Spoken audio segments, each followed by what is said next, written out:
You know, the governments of the Fourth Republic have always had a responsibility since the 2000 campaign, which was on corruption. 2000, I believe, was the first major campaign where the opposition mounted a corruption agenda against the government. And since then, it appears that every campaign has had corruption at the center of it. And the corruption has always been treated on the altar of the optics more than the reality all the time.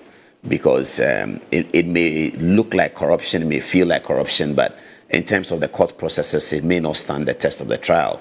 Here we are seeing the Deputy Attorney General, the Honorable Justice Remsai, saying to us that people who acquired lands at ridiculous prices may not have fallen foul of corruption after all. At the beginning of the government, a list was published by the new government within the terms of oral Operation Recover or Loot, that certain persons who were named publicly had obtained lands in prime areas in Accra for ridiculous prices. Many people were upset that how do we all work as Ghanaians and then somebody buys a land in the prime area for 10% of the value, sometimes 5%, sometimes even 1%. And the whole hula baloo was generated on it. 10 months down the line, the Deputy Attorney General tells us that that happened, but it may not be corruption, and everyone is confused about it. Here we are with the very revered and feared Domilevo, who was part of Oral, who, when he was announced as being part of Oral, generated a lot of excitement among the NDC grassroots that here is the guy who is going to deal with it. Uses the word garbage to refer to some of the applications that came to Oral, and that they cannot establish it. So the corruption narrative that wins elections may not be sufficient to convict people in court. That's the dichotomy that political operatives must be very clearly aware of. And then there's also the cultural dimension. When the government takes position, people expect the government to deliver its results and its social contract to the people of Ghana. If that is not delivered, that's not very easy to deliver. You are dealing with 30 million people, and you're going to be dealing with a situation where your local government system is not working well. Everything is at the center. If a road in Atebubu is not working, it is President Mahamad's fault. If a road in Hamile is bad, it's President Mahamad's fault. If water has not flown through the taps in Bolga for the last 3 days, it's President Mahamad's fault in Accra. Elsewhere, where the local government system is very well developed, you don't have those things. So any government in Ghana operating under this political system without a properly developed local government system is going to have a difficulty satisfying the people, because almost every difficulty is attributed to the central government. Now, when you have that kind of situation, you have 4 years or 8 years, you can hardly have an 8 over 10 mark from every Ghanaian. As soon as your mark becomes 4 over 10 in some sectors, 6 over 10 in some sectors, 5 over 10 in some sectors, then the onus is on you to deliver those results. If at that time you are chasing political opponents for some things that looked optically good in elections but cannot stand the test of trial in court, then you begin to lose cultural ground.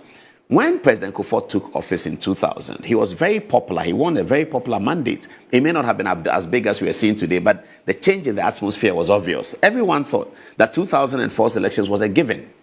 2004 came, and it appeared that the government did not win as many votes as they expected. Indeed, people like Tony Edu and others, Mohamed Mumuni and others, even went to court, saying that the declaration of results by the information minister also went to court. Yes, so and what's his name? The guy who Rojo Metal. They went to court. They went to court. Challenge at that time there was no election petition process, so they took ordinary court processes and went in, challenging the declaration of 2004 elections because they said that Obeche Bilamte had declared the results in the castle.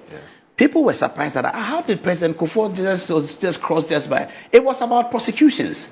When the incarceration of Kwame Pepra and Victor Selome and Sipayanki occurred, surprisingly, Ghanaians were not happy with it. They didn't like it. And then the MPP government ran into more difficulty when, in the second term, they initiated the prosecution of Nana Akufo-Addo and Agyeman Rawlings. It doesn't matter what people had done. People were saying that the onus is on the Kufuor administration to deliver the resources that they had promised Ghanaians. And then the perception of corruption. You see, once corruption is operating in a perception, you can hardly run away from it. Governments can be very careful about the optics, but because it is perception.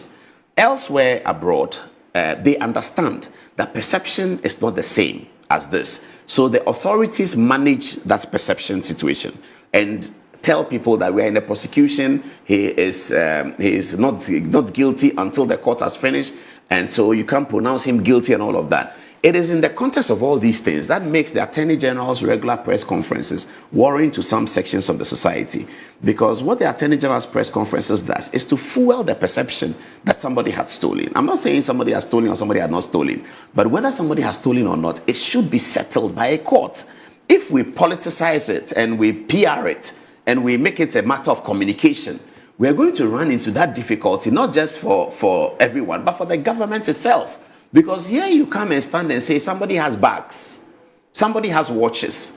Tomorrow, an investigative journalist comes and says, the Deputy Minister of John Mahama, I saw him in Selfridges in London. This is the video. Look at the watch he was buying. It's still perception. What do you do with that? So a few civil society people are quite worried that these details, you see, the Attorney General is entitled to speak. And I think he should speak on the government accountability sphere. That's a good program. I mean, this is the first time we're having that. We have these press conferences here and there that are never sustainable. But it appears that Felix's government accountability series is working. So yes, he has to speak. But when he comes to speak and give grand details in this manner, that fuels the perception that something wrong has happened. And in the end, we are not able to secure these prosecutions.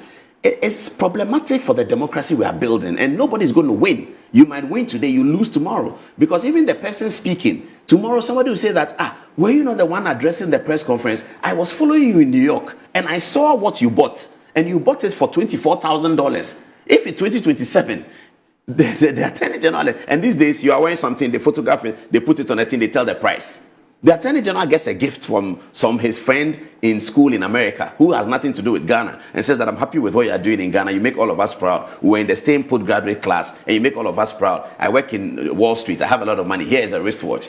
And you wear it. And then they say, hey, look at the watch he's wearing. $24,000. You came and said Hanan has done this. Perception. So I'm thinking that it's important that in briefing the press on these things, the Learned Attorney General will stay with the operation of the law, how much room the law allows him to speak before he goes to court. Perhaps he should keep that one. Yes, we have arrested Mr. Hanan, who is on bail. We are taking him to court. We are charging him for 78 million Ghana cedis that he cannot account for. When we get into the court, we'll give the details. The court's the public here and everybody will hear it. But this is his nephew. He gave his wife this. His wife has 61 bags.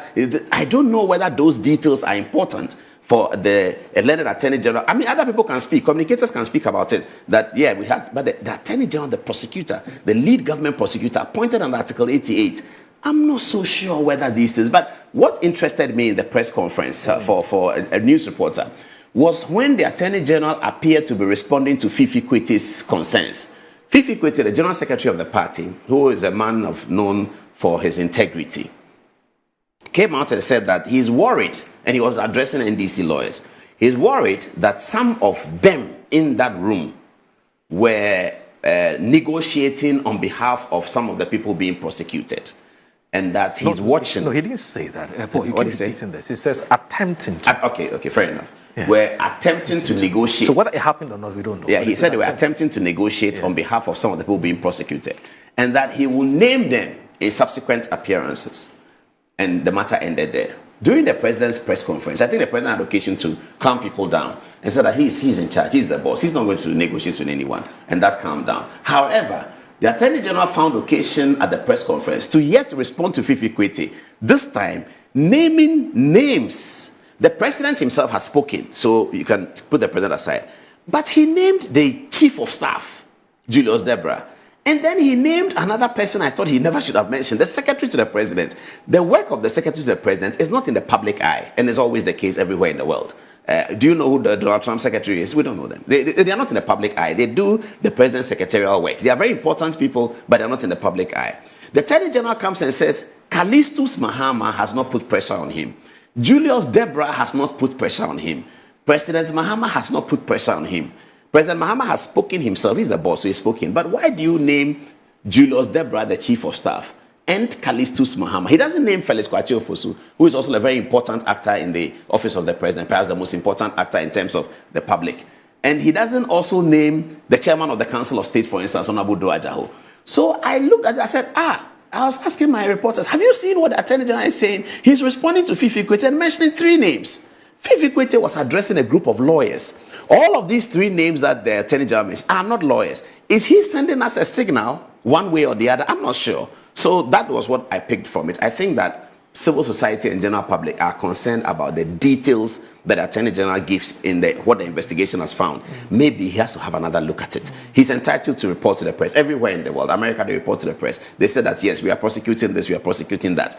But these details that he gives, being a political actor, a principal political actor, we should all be careful, because tomorrow you will be wearing a watch, you'll be wearing a shoe, you'll be wearing a belt, you'll be sitting in Emirates first class, and somebody will video you and come and tell us that Emirates first class is $11,000. The Attorney General was there. The Deputy Attorney General was there. The Deputy Attorney General was there with his girlfriend. This is the girlfriend's photograph. It is taxpayers' money. It may not be taxpayers' money. It's entirely possible it's not taxpayers' money. But if the Deputy Attorney General is photographed with his girlfriend in Emirates first class, and you come and tell us that Hanan has bags, what do we do with that? It's important that our politicians limit the way in which we fuel this perception of corruption. I continuously discuss Cecilia Dapaah, that this issue of Cecilia Dapaah was one of the issues that cost the MPP the election. And I used to say that before the election, that if the MPP were to lose the election heavily, the Cecilia Dapaah story is responsible for it. Because how do we sit here and hear that a minister has acquired $1 million